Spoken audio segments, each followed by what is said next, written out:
So what we're looking at is the low that was formed on cable and the intra-week reversal and what led up to that and what are the characteristics that generally are a part of this phenomenon. First, we have to identify the fact that the market was in a premium market. So we're in the premium range of the PD array matrix. And perhaps you saw that the market was trading up into the weekly rejection block or traded up into an old bearish order block on the daily charts. Therefore, we could potentially see the market trade lower as we were anticipating potentially seeing this week, but it trades down into a lower level PD array in the discount. It doesn't do it over the course of the entire week. No. It does this in a matter of 24 hours. So as the market, in this case, the cable, British pound USD, trades over 200 points in a period of 24 hours, the market reaches for a level with speed for a particular reason. And when you look at the daily chart here, we've outlined the PD arrays, and you can see that there's a daily bullish order block mean threshold, and price reaches right into that on Wednesday. When we see a fast market, we have to immediately assume that they're reaching for a level institutional order flow that is highly critical for efficiency on the interbank level.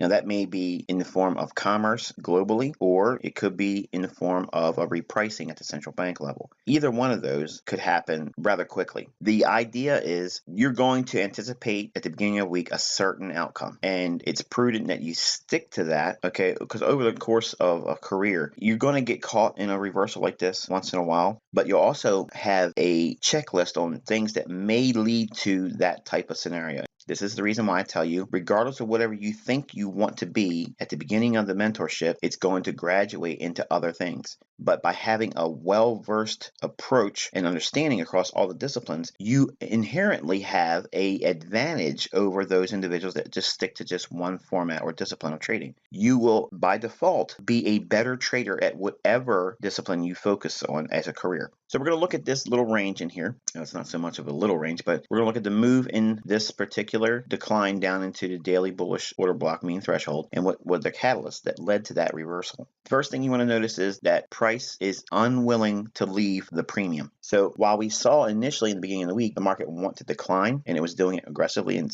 speedily, if you will, by seeing that, we could have, if we didn't understand PD array matrix discount arrays, we could have easily expected this market to keep on trading lower, maybe even going down to the fair value gap. This view leads to what many times breaks accounts, it ends careers, it dashes the hopes of would-be traders because they aren't informed. So we're going to look at the first 2 days of the week going into Wednesday's low. And I want you to understand just how much that price range is. It's extraordinary. Look at the length of that candle. For the most part, it's many times larger than the general average of all the candles here. That large down candle on Tuesday, it's pretty much a dominating candle. So it was speed at which it moved in one trading day to get down to a specific institutional order flow reference point. We're going to take a closer look at this, and we're going to look at a 4-hour chart, and we're going to refine it and give it a little bit more detail. The yellow area is that same range defined across the entire week from Monday's rally, Tuesday's decline, into Wednesday's low. And price returns to a discount PD array reversing intra-week.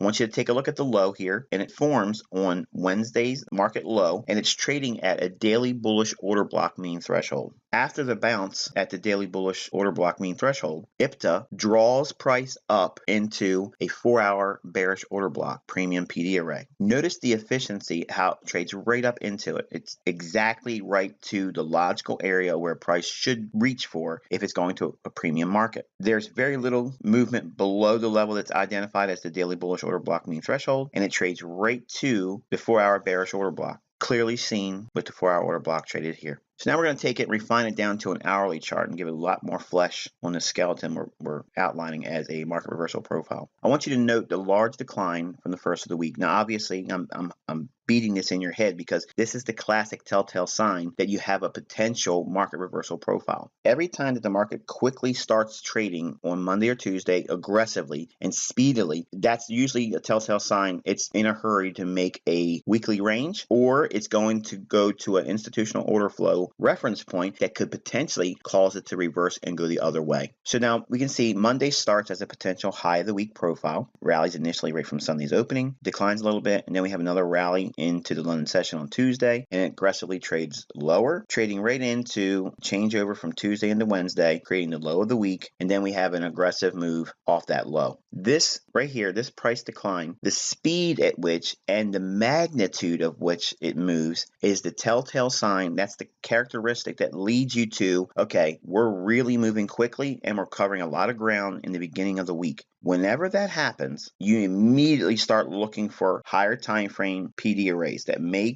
cause or be a catalyst for an intra-week market reversal profile. Speed in price is indicative of them getting to a valuation point. When price is in a hurry to get somewhere, think about when central banks reprice, for instance, when they do interest rate announcements. There's very little time from where right before the announcement, then the news comes out and then the rate changes. That is not attributed to buying and selling, okay? That's a repricing based at the central bank level. It's a sudden thing, and that's why there's such a wide disparity between where price is at one moment and all of a sudden it's somewhere else. That repricing is a response to a central bank intervention or interest rate announcement. When there is no central bank involvement and price is just aggressively and speedily moving, okay, that's based on evaluation through speculation. So they're taking the market down through IPTA, in this case, down to a daily premium to discount range. In other words, it's moving away from a premium down into a discount PD array. But we're still in the larger premium range. The only thing it's doing is it's showing a willingness to get back down to a discount level. Okay, think about how I showed you in the previous lesson how you can grade modular, smaller ranges in terms of premium and discount arrays. That same thing is being used here, but just in scope of keeping it in the upper portion of the premium range on that daily chart that we've broken down in lesson 5. So while we're still overall in a premium market, longer term, short term, it can continuously move higher and keep making higher highs. So while we are in a premium market, the market is showing a willingness to not, here's the key, not move out of a premium market. In other words, why didn't this continuously go lower Wednesday into Thursday going into the discount market? Because it needs to go higher. It wants to go higher. So if it's not going to go lower and it wants to go higher, where do we focus? We focus on premium PD arrays. Now Wednesday breaks a short-term high, and then we start seeing evidences of institutional sponsorship on every bullish order block. Every order block that forms with a down candle or a series of down candles, we extend that out in time, and you can see them capitalizing, each one of them with new long positions, and we're seeing a positive confirmation because price is quickly surging away from that level. Every instance, we see new evidences of institutional sponsorship and up into a fair value gap premium PD array. Now, intra-week reversals will many times look to return to the previous balanced price range or exceed it. Now, what does that mean? Think about the market maker sell and buy profiles or models.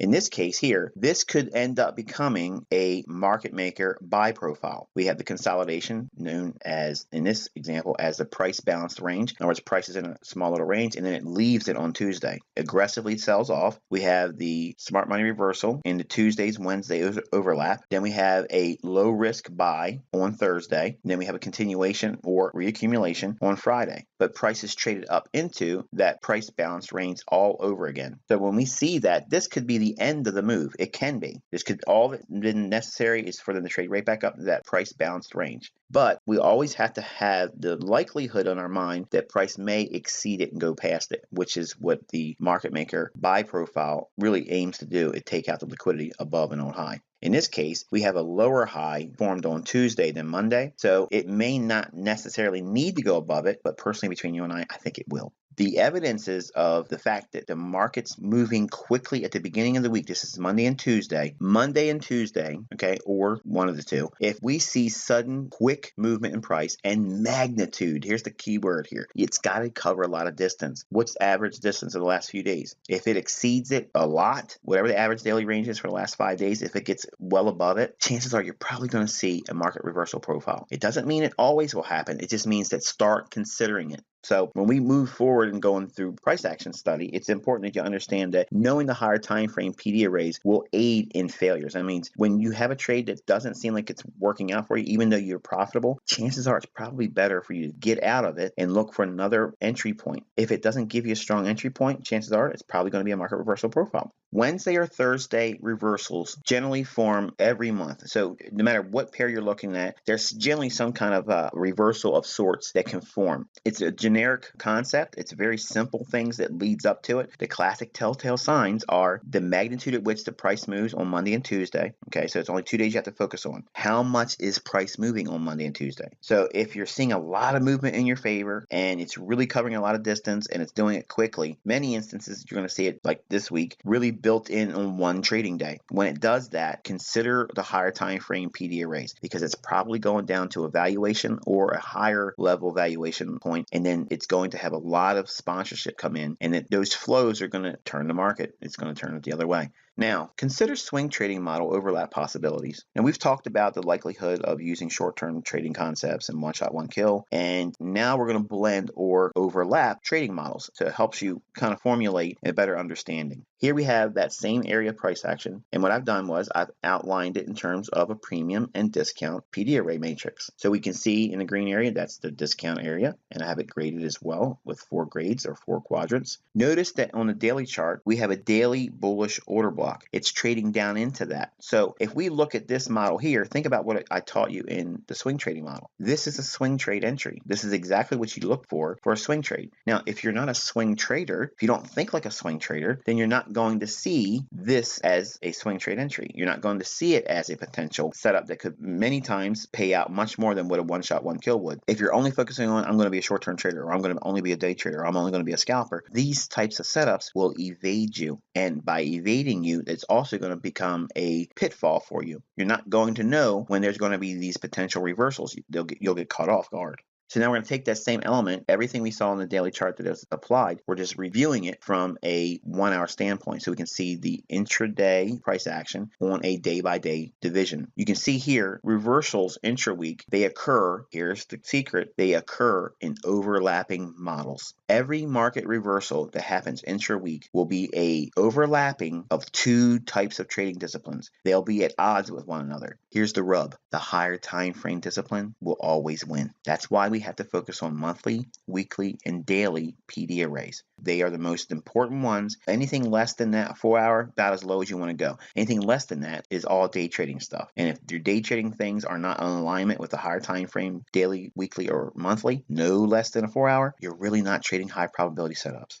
Takeaways from this lesson again are the speed at which price moves on Monday and Tuesday, the magnitude at which it moves. There's your number one characteristic, telltale sign. You're probably going to see a market reversal intra-week, and look for overlapping opposing trading models. If one is suggesting a buy on a higher time frame, while on a lower time frame, it's looking like it may continue going lower, the arm wrestling match is always going to be won by the higher time frame.